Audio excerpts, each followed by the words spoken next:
to see everybody here virtually. I'm so excited that we have the number of people that we do. I know these virtual meetings can be difficult, especially when there's a large number, but I love this group and I love connecting with everybody. So welcome. Today we're really excited because the speaker that we have, and many of you I'm sure are aware of the Insight Memory Care Center that is in Fairfax, and they do such great work for people with Alzheimer's and dementia, and they are expanding into our county. So we're really excited. So we have Kennedy O'Donnell, who works at Insight Memory Care, and he has been there since 2014. He started as an intern and volunteer roles with the organization. He now serves as a coordinator of Insight's early stage programs throughout the region. Kennedy has successfully expanded Insight's in-person early stage program recognitions to multiple locations in Northern Virginia area. In March of 2020, Kennedy expanded this programming to the virtual world, creating a virtual early stage program that now serves a community of folks living with dementia across several states. Kennedy earned his BS in neuroscience in 2016, and in his free time, he is an avid rock climber, runner, outdoor enthusiast living in McLean, Virginia. Kennedy, we're going to turn it over to you. Hello, everyone. Contrary to what it says below, Lindsay is actually, of course, my coworker. My name is Kennedy. I haven't figured out how to change my name, but I am the Kennedy. Real quick, Kennedy, I just want to do a quick screen check with everyone. Can everyone see Kennedy right now? Is he coming up? I try to turn on speaker view. Or is he just a little thumbnail? Eric, I can't see him. I can see him. Well, I can see him. Right now I can't see him. He's a thumbnail on my screen. Okay. Yeah. I'm going to ask everyone if you could thumbnail on mine too. Turn off, if you don't need your camera on, please turn your camera off and please mute yourself, just in deference here to give our full attention to Lindsay, AKA Kennedy. Yeah, Thanks, I guess Kennedy. You can call me either. So I have the can I get the ability to share screen? It says you should see it now. Okay, all right, perfect. Thanks.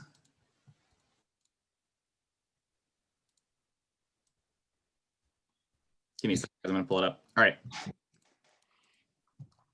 Well, thanks for having me today. This is great. So, this is my first time being here. I didn't even know this network existed. I don't know how often you guys have met virtually, but you have it really down. I'm very impressed, and this is kind of exciting. I'm glad to be here.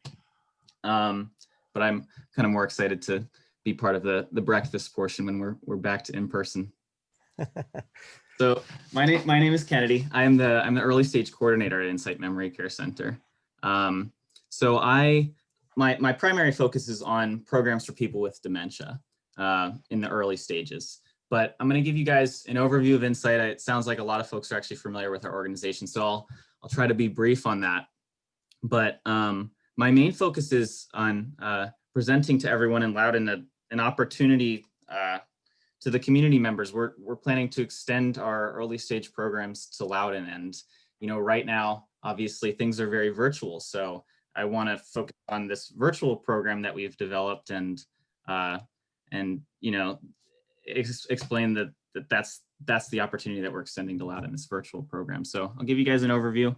I want to chat about this big question right now, which is how do we help people with dementia that during this time in COVID. I think dementia and social distancing they don't go well together. It's like water and vinegar, right? It's like someone with dementia thrives off of social interaction, and so to have to tell someone that they have to stay in their house, it's extra hard on someone with dementia. So we figure out ways to extend social opportunities to people with dementia from their homes, and so one of those ways is through virtual programming. So I will share my experience with developing this virtual program that's become so much more successful than I ever would have hoped. I was very skeptical that virtual programming is something that could work for people living with dementia, but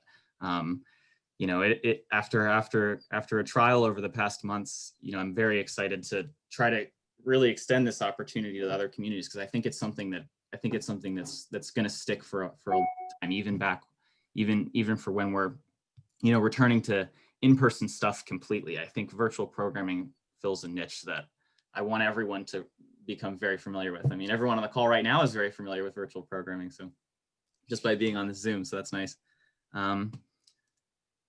So Insight was, Lindsay actually, the real Lindsay, she actually introduced Insight. She was one of the folks that, when Derek was going around, introduced herself. But we are an adult day health center in Fairfax, right on the corner of Route 50 and 66. And we specialize in dementia care, and we're the only dementia-specific day center in the DC area. And it's a really great organization. I volunteered for years, and I just kept coming back. I finally came back for full-time work about 3 years ago, and it was a great decision. It's a really awesome organization. They serve folks with dementia in incredible ways. But of course, we also have support opportunities. So we host, support groups for people with mild cognitive impairment, or support groups for people that are grieving. I mean, and we host education opportunities for people to learn about, the most recent research in dementia, and how to deal with caregiver stress, all kinds of things. Our main focus is on our programming for people with dementia, and my main focus is on that early stage programming.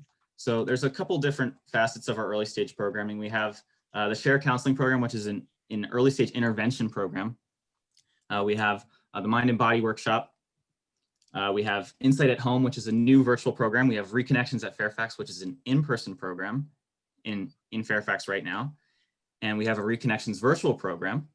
And eventually we want to take this Reconnections model, which is our early stage in-person programming model. We want to take this model, we want to implement it in Loudoun. We want to start with virtual programming in Loudoun, and eventually, hopefully as soon as possible, we'll have a early stage day center program in Loudoun.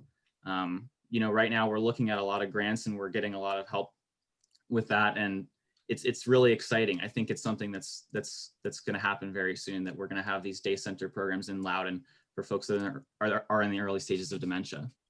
Our focus right now is to start with this virtual programming and extend that opportunity to Loudoun. So we have the Share program, Mind and Body Workshop, which is a series where couples or someone with dementia and a close caregiver come together, and it's like that stepping stone for an introduction into care for dementia. But I really want to focus on Reconnections. I don't want to take up all your time. But before March, Reconnections only existed as an in-person program. It was a gathering of folks that really, it's people that all had either a recent diagnosis of dementia or were experiencing mild cognitive impairment, but we're starting to struggle with, finding their own social opportunities.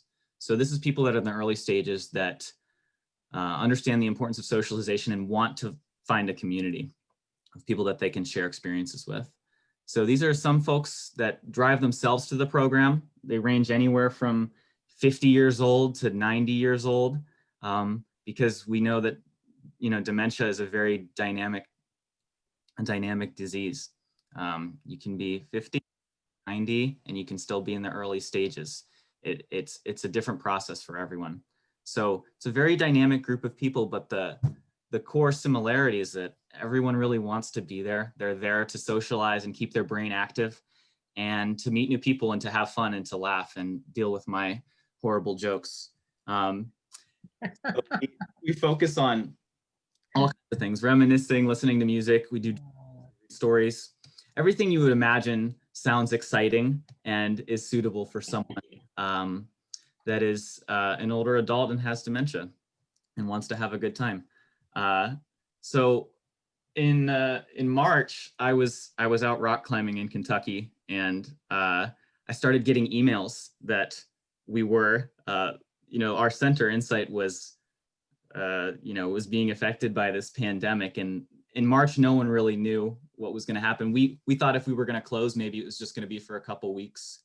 But I was getting these messages, and when I came back from my rock climbing vacation, we were closed. Our doors were closed, and I was really worried, because these folks in this in-person Reconnections program, they're very, very important to me. And there's many of them. There's 30 plus participants in this program. And I thought to myself, this is going to be really tough on folks that can't come to an in-person social program. And that was a hard pill to swallow. So I really put my head together and tried to figure out how we could, implement a program that serves these folks with dementia from their houses. And, the first thought that popped into my head was, all right, let's try like a virtual program where people are meeting on Zoom. And I was like, there's no way that can work. That just sounds so difficult. But, for all of you that, are familiar with working with people with dementia, they're resilient and they are adapting if you give them the time and space to do so. And so that's what we did. We implemented this virtual program. So we took our classroom, I like to call it sometimes, we took our classroom from this to this. There's me in the top left with my turkey hat on. But we developed this virtual program, and it exists in two big parts. So the first is obviously a call where we all come together, we convene and we socialize. And the second big part is I send out daily activities that are homemade to caregivers or directly to participants. So it's 2 or 3 activities, and they're personalized, and I have some examples of those activities I can show you in a bit. But this virtual program exists in 2 parts, right? It's the meeting for 1 hour a week or 1 hour a day, Monday through Friday. And then the second part is receiving these activities to do at home. So here's an example of an activity. These are all things that I make up on my own. Here's another example. We might focus on art. We might focus on word finding games. We might focus on, interacting with our space at home. So, it's difficult. You're in this virtual platform. How can we manipulate our environment beyond this virtual platform? Well, maybe we can ask someone to bring an object from their bedroom onto the call, or we can ask someone to literally pick up their computer and give us a tour of their garden outside. I mean, it's important to find ways to manipulate our environment, even though we're stationary on these calls. And we found success in that. But at the same time, it is nice to just have these cognitive activities that we send out that are used as vehicle for conversation on these calls, these virtual calls we do every day. So right now we host our virtual program, 4 days a week, and we don't host our virtual program on Wednesdays. And that's because we want to reserve that Wednesday space for a virtual program with Loudoun community members. So the goal right now, and I'll be more discreet with our exact plan in Loudoun in a bit, but just to give you an idea, our goal is to host this virtual program, this 1 hour virtual session on Wednesdays with folks, community members in Loudoun. The eventual goal is to have this virtual platform also have an in-person program in Loudoun. So, we start with this virtual program where people are meeting 1 hour a week on Wednesdays. And eventually, when it's safe to do so, we want to have an in-person program for folks living with dementia in their early stages. And that might be people transitioning from the virtual program to this in-person program.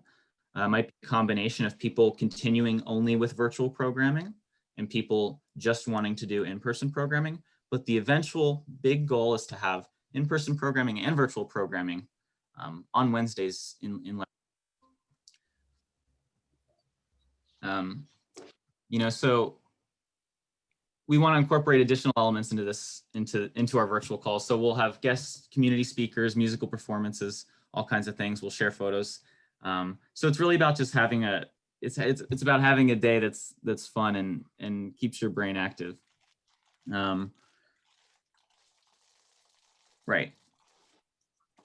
So why is this important? I think everyone knows why social programs are important for people with dementia. The biggest thing that I've noticed is that it establishes a healthy routine. Right now, with our calls that are successful, these virtual calls that are operating 4 days a week, Monday, Tuesday, Thursday, Friday, we have anywhere from 10 to 15 people on each call.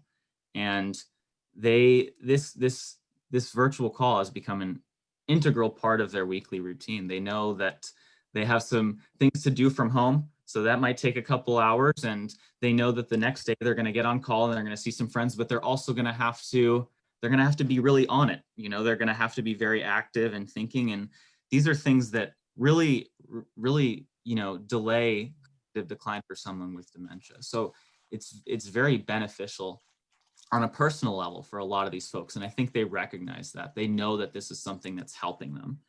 And the other part is that it's fun for them to be there. I know, I don't know how you guys feel, but I know that I'm missing all the social interaction that I was getting before COVID happened. But with all these virtual programs, people are doing, trivia nights online. And now that we can't go to a bar anymore, we can't do bar trivia, we do online trivia. Well, this is kind of the same thing for someone with dementia. They can't go out and do these things outside, but there's now this virtual opportunity for them to come together.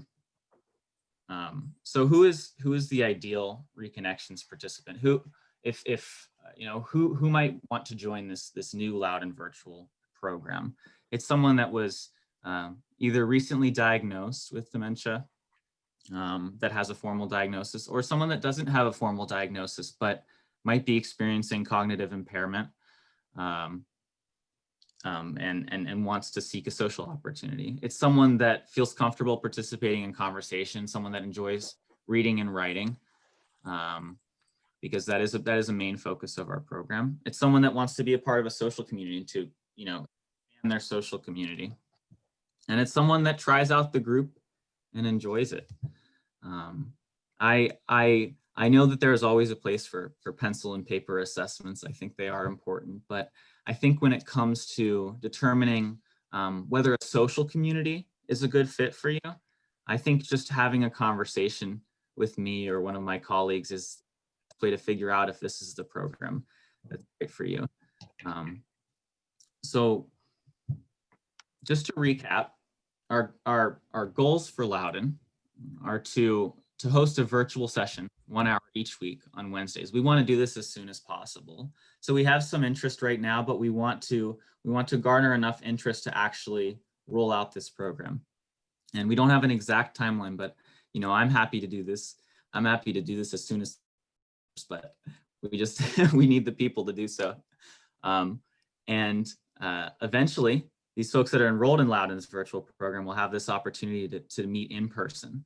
We want to take our in-person Fairfax model and just expand it into Loudoun. We want to have a Fairfax in-person program for folks in the early stages of dementia and a Loudoun branch. And we want them to operate together. So this is our big goal. We want to expand our programming. We want to have programming in Fairfax, and we want to have programming in Loudoun. And we want to create this community of folks that are living in the early stages of dementia, because we want to increase the borders for that community. I think that we get calls every single day. It's very obvious to me that there are a lot of people right now that are in the early stages of dementia and don't really have a social opportunity or don't really know what they should be doing right now. They know that they want a little bit of assistance, and they know that they might not want to jump to, some version of long-term care, but they know that they need some level of support. So this virtual programming that's opening up in Loudoun should serve as kind of a stepping stone for folks that are in the early stages of dementia, and want some level of support. So, I would encourage everyone, if you know someone on a personal level that be interested in this program, I'm happy to chat with them. And also, if you're an organization that thinks that this kind of program might benefit your clientele, I'm happy to work with you guys and kind of just have this opportunity available to all the communities and organizations in Loudoun. With that, I'm happy to answer any questions. I want to maybe, I don't know how possible it is on the virtual platform, but try to have a conversation. I don't know if we'll have proctored questions or if I'll be able to read them, but maybe we can take a couple minutes for questions if that's all right. I don't want to overstep the No, you're good. We regular still format. we've got time here. We do allow for questions and answers at the end, so that's great. Okay. So, what I would say to everyone here is if you do have a question, it's probably easiest to turn your camera on and just kind of ask it on screen. And then we can just kind of take them one by one. So, John, it looks like you have a question. Are you guys looking at me? Yes, sir. Just because your camera's on. Do you have a question? If not, don't worry about it. All good. Okay, I don't have a question, but I'm enjoying this conversation. Excellent. Excellent. Thank you, John. Catherine, I see you on camera. Would you like to ask Yes, a question? thank you. Kennedy, what's the ideal number of participants in your virtual program?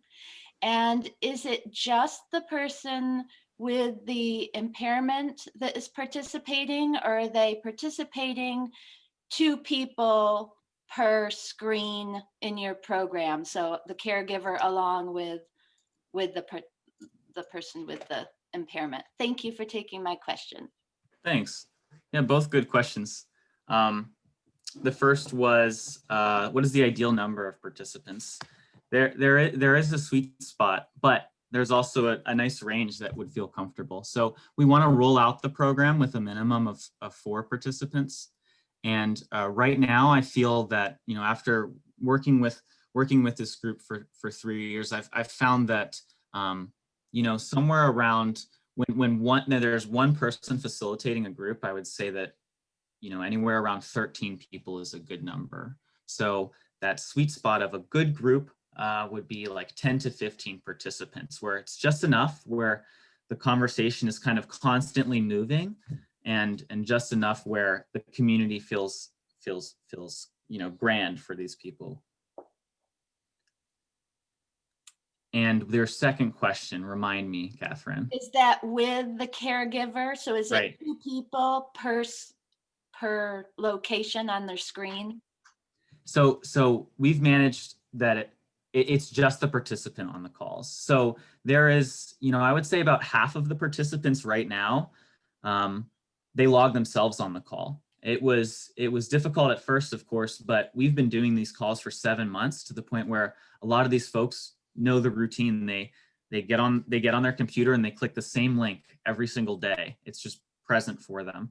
And then we still have folks, of course, that need that assistance, aren't as familiar with technology. Their caregiver will set them up right in front of the computer, click the link, and then, you know, we say our goodbyes and I'm able to just end the call. And they know that when the call's over, you know, we'll just resume the next day. Yeah.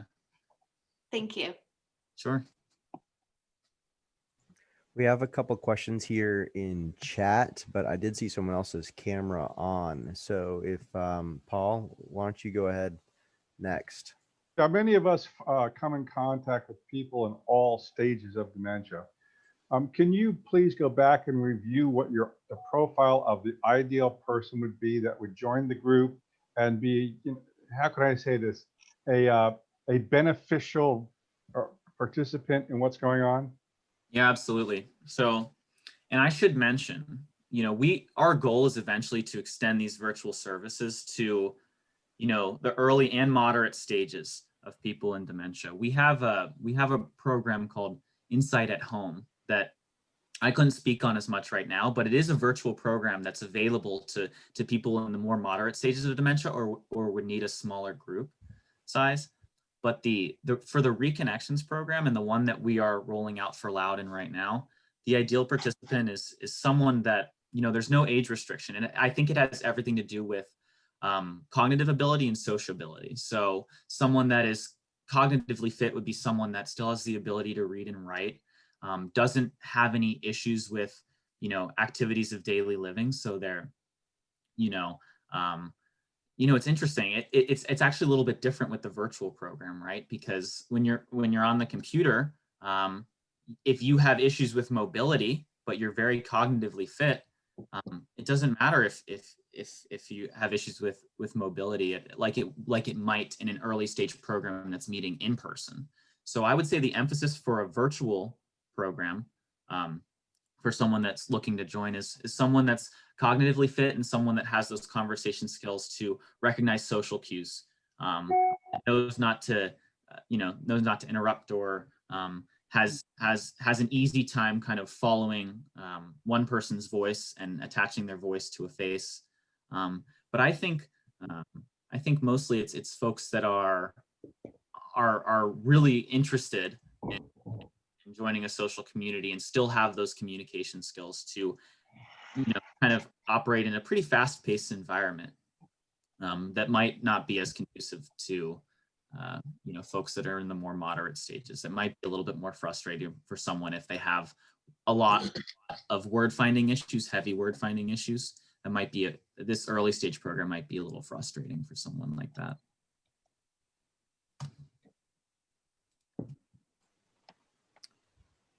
Thank you. Does that answer your question, Paul? Did you want to follow up on that? Yeah, it did. Maybe a quick follow up on that.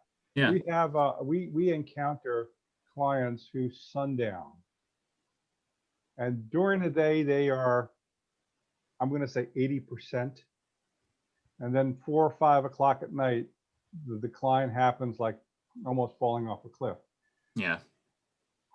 Are they not far enough along to participate in your program? Because I've actually put people in your live program prior to COVID who really got a lot of benefit out of it. Yeah. And some of these people were, if you didn't know that they had dementia, you probably wouldn't know that from the way they acted. So the idea is, someone has dementia and they're about 80% during the day, and then around 4 or 5 o'clock at night, they get fully into what their dementia is. Would that be a person that could participate? Yes. So, I'm glad you mentioned this. We try to target the program in a time of day that's most suitable to people with dementia, because there is that sundowning.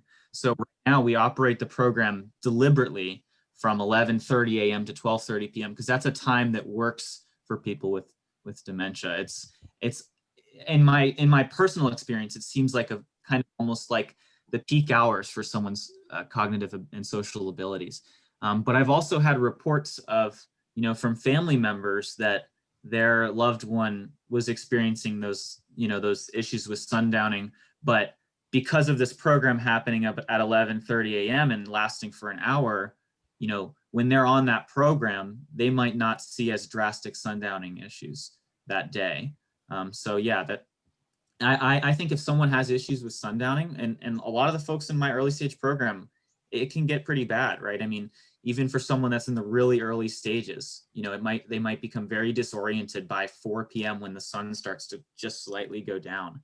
But that doesn't mean that they wouldn't be fit for a virtual program or even an in-person program in the early stages. Kennedy, a lot of people are asking about cost. Can you address that for this program? Yeah, absolutely. I can really just honestly, for the Loudoun program, I can tell you that the cost of the program would be $175 a month. Comes out to about $40 an hour. But what you also get with that cost is these daily activities that are sent every single day. So even if we just meet 1 day a week, you would also receive 2 to 3 daily activities that can lead to, 2 hours of engagement if someone is there to help facilitate these daily programs for someone living with dementia, or if they want to work on them their own, if it's someone living with dementia that manages their own email and receives the activities. So $175 a month grants you access to every Wednesday's calls and all the daily activities that are sent Monday through Friday. Great. Brian, I saw your camera on. Did you have a question? Yeah. First, thanks for a great presentation. Really enjoyed it. Thanks. As a senior living technologies company, I just wanted to say is interested in finding out more about what you guys were doing, from how you're delivering it from your platform, and understand if you didn't want to share that at this point in time, but maybe we can catch up later on and share information. Well, Brian, I would love to connect because you caught me at an interesting time. We're actually transitioning between platforms and I'm making a decision on which platform to transition to. So yeah, we can chat about that. Absolutely. All right, I'll reach out to you. Thank you. Thanks again. Thanks. Anyone else want to ask a question here before we transition in the meeting?